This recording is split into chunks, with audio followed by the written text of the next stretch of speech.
बिस्मिल्लाहिर्रहमानिर्रहीम। प्यारे बच्चों, क्या हाल है? उम्मीद है कि आप खैरियत से होंगे और अपना जो है वो काम रूटीन के हिसाब से कर रहे होंगे। आज हम 7th क्लास का यूनिट नंबर 4 जो है वो स्टार्ट कर रहे हैं। सबसे पहले यूनिट स्टार्ट करने से पहले उसके कुछ लॉज हैं, उनको ज़हन नशीन करना है। ये लॉ जो है ये ज़हन नशीन हो जाए तो ये बड़े काम की चीज़ है, और एक तो इस क्लास में भी आपको फ़ायदा देंगे। दूसरा ये जब आप नेक्स्ट 9th क्लास में जाएं तो तीसरा यूनिट जो है 9th क्लास का वो सेम इन्हीं रूल के ऊपर है। ये रूल अगर आपके ज़हन नशीन हैं तो वो तीसरा यूनिट जो है 9th क्लास का आप इजीली जो है वो समझ सकते हैं, उसमें परेशानी जो है वो कोई नहीं बनेगी। अब ये हमारा जो यूनिट नंबर 4 है और लेक्चर नंबर हमारा जो है 12 कंटिन्यू है। इसमें सबसे पहले लॉ की तरफ बढ़ते हैं।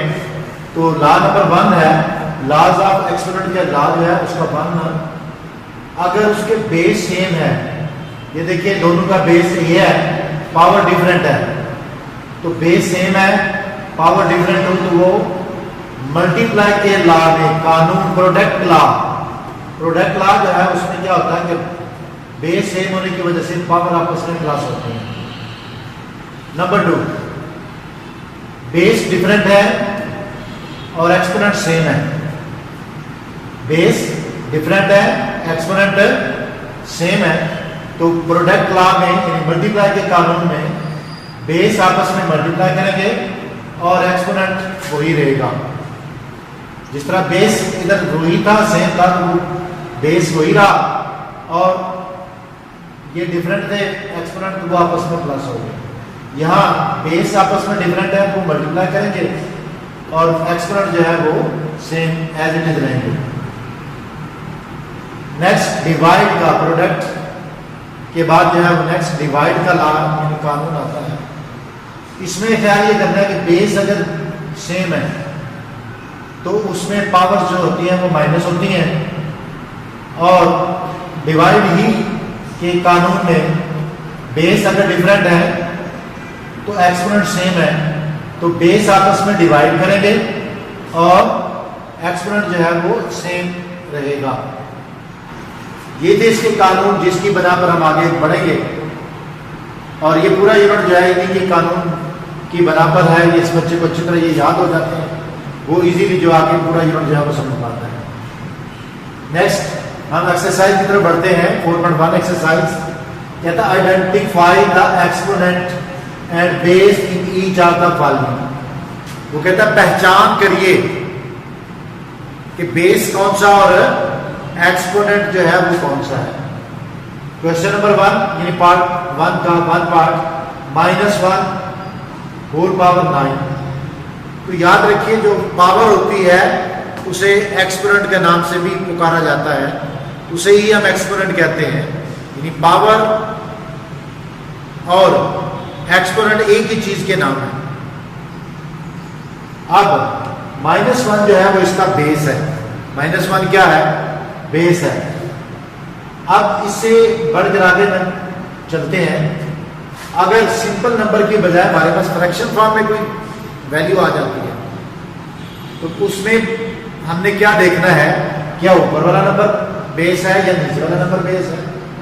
नहीं बेटा, जब फ्रैक्शन फॉर्म आती है तो नॉमिनेटर और डिनोमिनेटर एक ही नंबर कहलाते हैं, वो बेस ही कहलाते हैं। अब एक्सपोनेंट इसका क्या है 8 और बेस जो है वो -6/11 है। ये था फ्रैक्शन में। अगर माइनस का साइन आए तो फिर क्या माइनस क्या साथ रहेगा या नहीं? अब अगर ऐसे फॉर्म में कोई क्वेश्चन आपके पास क्वेश्चन आता है कि जिसकी पावर माइनस में होती है तो उसमें बताना पड़ जाए, तो ये चेक करने के लिए क्योंकि सवाल दिए जाते हैं कि बहुत सारे बच्चे जो होते हैं जब वो इसकी पावर और एक्सपोनेंट लग जाते हैं तो माइनस का साइन जो है वो नहीं लिखते या भूल जाते हैं, या क्या करते हैं कि वो यही समझते हैं कि वो इसका हिस्सा नहीं है जिसकी बना पर क्वेश्चन जो है वो गलत हो जाता है। बेटा हरगिज़ ऐसी गलती नहीं करनी, आपने जो चीज़ पूछी है वही बतानी है।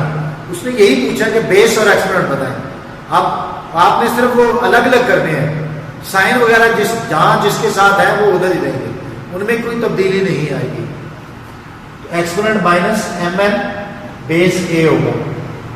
अब यहां ये था कि सिंपल नंबर अगर हो उसकी पावर अगर माइनस में तो फिर क्या करना है।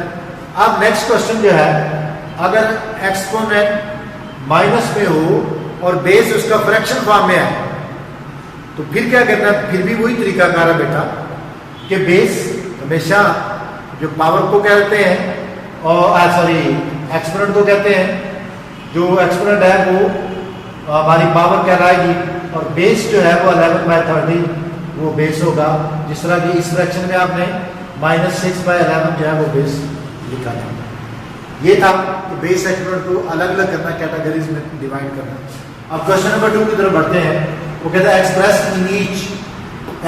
इन एक्सपोनेंट फॉर्म। वो कहता है कि एक्सपोनेंट फॉर्म में कुव्वत नमाई शक्ल में जो है वो क्वेश्चन उसको लिखिए। अब बेटा इस तरह के क्वेश्चन जो है वो मुख्तलिफ किस्म के हैं, फ्रैक्शन में भी है, सिंपल नंबर भी है और एक नंबर भी है, फिर 2 नंबर भी है। ये सिर्फ इसलिए कि आपको हर तरह का जो नंबर अगर आए तो वो समझ आ जाए। अब ये सिंपल नंबर है, देखें 5 × 5 जब भी इसे हम इस कंडीशन में हमारे पास कोई क्वेश्चन आता है, हमें वो कहता है कि इसे एक्सपोनेंशियल फॉर्म में लिखें, तो हमने क्या करना है, इसकी नंबरिंग काउंट करनी है 1 2 3 4। जितनी डिजिट की नंबरिंग होगी, तादाद होगी, उस वो पावर जो है वो कहलाएगी, उतनी उसकी पावर होगी। इसकी 4 नंबरिंग थी, 4 तादाद थी, तो 5 की पावर जो है वो 4 होगी। अब अगर सिंबल की बजाय फ्रैक्शन फॉर्म में जो नंबर आ जाते हैं तो फिर क्या होगा बेटा, 1 2 3 और 4, इसकी नंबरिंग 4 है, इसकी भी पावर 4 लिखेंगे, नंबर्स हैं सेम जैसे है वो वैसे ही, सिर्फ आपने इसकी एक्सपोनेंशियल फॉर्म ही लिखनी है। अब 1 से 2 नंबर अगर आ जाते हैं मल्टीप्लाई फॉर्म में, डिवाइड फॉर्म में थे, तो आपने क्या करना है, उसके पेयर जो है वो उसकी काउंटिंग कर लेनी है। ये 1, ये 2, ये 3, ये एक्स वाई के 3 पेयर है, तो जितने पेयर हैं वो उसकी जो है वो नंबरिंग कहलाएगी और वो नंबरिंग जो है उसकी एक्सपोनेंशियल फॉर्म होगी, एक्स वाई पावर 3 होगी। अब ज्यादा अगर तादाद में कोई नंबर दिया जाता है तो उसकी भी एक तरीका क्या होगा, ये लेकिन ज्यादा बार दिया गया -a। अब इसकी नंबरिंग काउंट करेंगे 1 2 3 4 5 6 और 7, -a पावर 7 आ गई। इसके अलावा बाकी जो 2-3 पार्ट्स इसके रह गए हैं वो आपने इसी मेथड से दोबारा खुद से करते हैं। क्वेश्चन नंबर 3 जो है वो कहता है प्रूव दैट, कि प्रूव करें, साबित करें। क्या साबित करें कि जो आंसर लेफ्ट साइड पे और राइट साइड पे है क्या वो इक्वल है या नहीं है। तो हमने बेटा प्रूव करना है, तो पहले देखिए क्वेश्चन 5 की पावर 3 = 125। जैसा कि मैंने पिछले क्वेश्चन में बताया कि अगर कोई नंबर हमारे पास एक्सपेंडेड फॉर्म में आए उसे हम पावर फॉर्म में लिखेंगे, उसकी नंबरिंग काउंट करते हैं, जितनी उसकी नंबरिंग होगी वो नंबर उतनी बार ही मल्टीप्लाई करेगा। अब यहाँ भी सवाल ये पैदा होता है कि अगर इसकी पावर 3 है तो ये नंबर 3 टाइम मल्टीप्लाई कर रहा है, = 125 लिखेंगे। अब इसी नंबर को 3 टाइम मल्टीप्लाई करेंगे तो 125 आ जाएगा और इस 125 के लिए इक्वल हो जाएगा। तो प्रूव दैट क्या हुआ कि left hand side = right hand side, यानी इस नंबर को 3 टाइम मल्टीप्लाई करें तो इसके बराबर आ। ये था पहले था कि सिंपल नंबर और पॉजिटिव नंबर, अब नेगेटिव नंबर। अगर हमारे पास नेगेटिव नंबर आ जाता है पावर फॉर्म में तो क्या करना है। अब देखिए इसी नंबर को 5 टाइम मल्टीप्लाई करेंगे, 1 2 3 4 5, तो 5 टाइम इसलिए गया कि इसकी पावर 5 है। अब इसी नंबर को हम 5 टाइम मल्टीप्लाई करेंगे, जैसे मल्टीप्लाई करेंगे उसके साथ ही उसका साइन भी मल्टीप्लाई करेगा। अब minus minus plus, plus minus minus, minus minus plus और प्लस माइनस माइनस, एंड पे आंसर क्या आ जाएगा माइनस। अगर इस तरह याद हो तो ठीक है, अदरवाइज आप ये देखिए अगर किसी नंबर की पावर ऑड नंबर में आ जाती है तो उसका बेशक जितनी दफा भी उसे मल्टीप्लाई करें उसका आंसर हमेशा जिसकी पावर ऑड है वो माइनस में आएगा। और अगर किसी नंबर की पावर इवन नंबर में आती है तो उसका जब आंसर निकालेंगे तो वो प्लस में आएगा।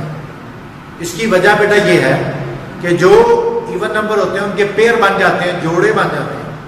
जब दो माइनस आपस में मल्टीप्लाई करते हैं तो प्लस हो जाता है। जबकि ऑड नंबर जो होते हैं उनके पेयर नहीं बनते, उसके पेयर ना बनने की वजह से उसका आंसर जो है वो हमेशा माइनस में आता है। तो ये दोनों साइड में आंसर इक्वल आ गया। Proof that not side is equal to that.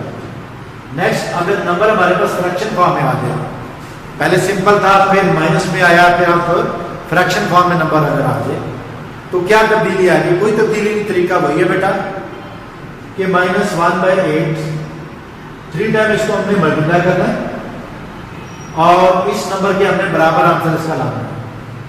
अब देखें ये और दो इसकी पावर हमारे पास ऑड नंबर है और हमारे ज़हन में ये बात होनी चाहिए कि जिसकी पावर ऑड में आ जाए उसका आंसर हमेशा माइनस में आता है। अब देखें इन दोनों का पेयर बनेगा तो ये माइनस माइनस प्लस हो जाएगी। एंड पे यही प्लस जब इससे मल्टीप्लाई करेगा तो उसे भी माइनस कर देगी, तो प्लस माइनस माइनस माइनस आ गया। इन तीनों को आपस में 8 8 64 64 8 512 आंसर आ जाएगा जो कि इस आंसर के बराबर है। से prove that left hand side is equal to right hand side. ये बेटा दिए गए क्वेश्चन में से चंद एक सवाल करेंगे। बाकी सवाल का तरीका यही है, आपने खुद से उसको सॉल्व करना है और बार बार प्रैक्टिस करनी है, तब आप इस एक्सरसाइज पे अबूरा सकते। Next question number 4, express each rational number using N exponent. आपको कहता है कि आपने रैशनल नंबर जो है उसको पावर फॉर्म में शो करना है। आपके पास एक नंबर दिया गया है, उसे आपने पावर फॉर्म में शो करना है। पावर फॉर्म में शो करने के लिए हमें क्या करना पड़ेगा? सबसे पहले साइड में क्या करेंगे? इसके प्राइम फैक्टर फाइंड करेंगे। अब जो फैक्टर बनेंगे उसे हम लिख लेंगे 11 मल्टीप्लाई 11। आप जितनी टाइम या जितनी दफा उस 11 हमें मल्टीप्लाई करता हुआ दिखाई दे रहा है उतनी इसकी तादाद होगी।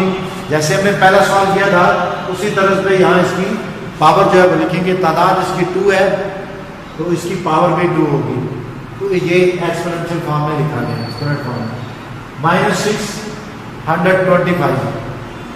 पहले इसके हमने क्या किया? फैक्टर फाइंड किए। फैक्टर फाइंड करने के बाद हमने उतनी दफा इसको लिखा। अब इसकी नंबरिंग काउंट करें 1 2 3 4। अब ये 4 हो गए। अब चूंकि पावर इसके हमने 4 लिख दी, यहां लाएगी सॉल्व माइनस की। हमें उसने ये नहीं कहा कि उसके साथ माइनस की भी करें, बल्कि हमें सिर्फ नंबरिंग काउंट करनी है, मल्टीप्लाई नहीं करना। इसलिए इसका साइन जो है वो 7 बरकरार रहेगा।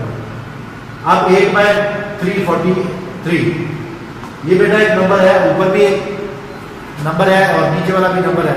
हम क्या करेंगे? दोनों के फैक्टर फाइंड करेंगे, ऊपर वाले नंबर भी और इस तरह फैक्टर फाइंड करने हैं कि जितने पेयर ऊपर वाले नंबर के बनेंगे उतने ही नीचे वाले जो डिनोमिनेटर है उसके फैक्टर बनने चाहिए। तब जो है उनके पेयर बन के जो है वो एक्सपोनेंशियल फॉर्म में लिखा जाएगा। अगर ऊपर 3 नंबर आपस में जो है वो बनते हैं, नीचे हम किसी और नंबर में डिवाइड करें तो वो हमारा क्वेश्चन जो है वो रॉन्ग हो जाएगा इस तरीके से। सो हमें क्या करना है? इसको फिर 7 में डिवाइड किया तो इसके भी हमारे पास 3 जो है वो प्राइम फैक्टर बनते हैं और 8 के भी 2 × 2 और इसको भी मल्टीप्लाई करें तो ये भी 8 बनता है। सो इसके 2/7 2/7 और 2/7 ये 3 टाइम जो है आपस में मल्टीप्लाई करेंगे, इसके फैक्टर बन के ऊपर वाले के नंबर ऊपर। अब इसकी नंबरिंग काउंट करेंगे 1 2 3 और जितनी इसकी नंबरिंग है उतनी इसकी पावर है। इसमें सवाल में से भी चंद एक सवाल आपको करवाए गए हैं, बाकी सवाल भी इसी मेथड से करने हैं। जो छोड़े गए सवाल है बेटा वो आपने खुद से प्रैक्टिस करनी है और बार बार प्रैक्टिस करनी है। ये था आज के काम और उम्मीद है कि आप तवज्जो से करेंगे। Thank you.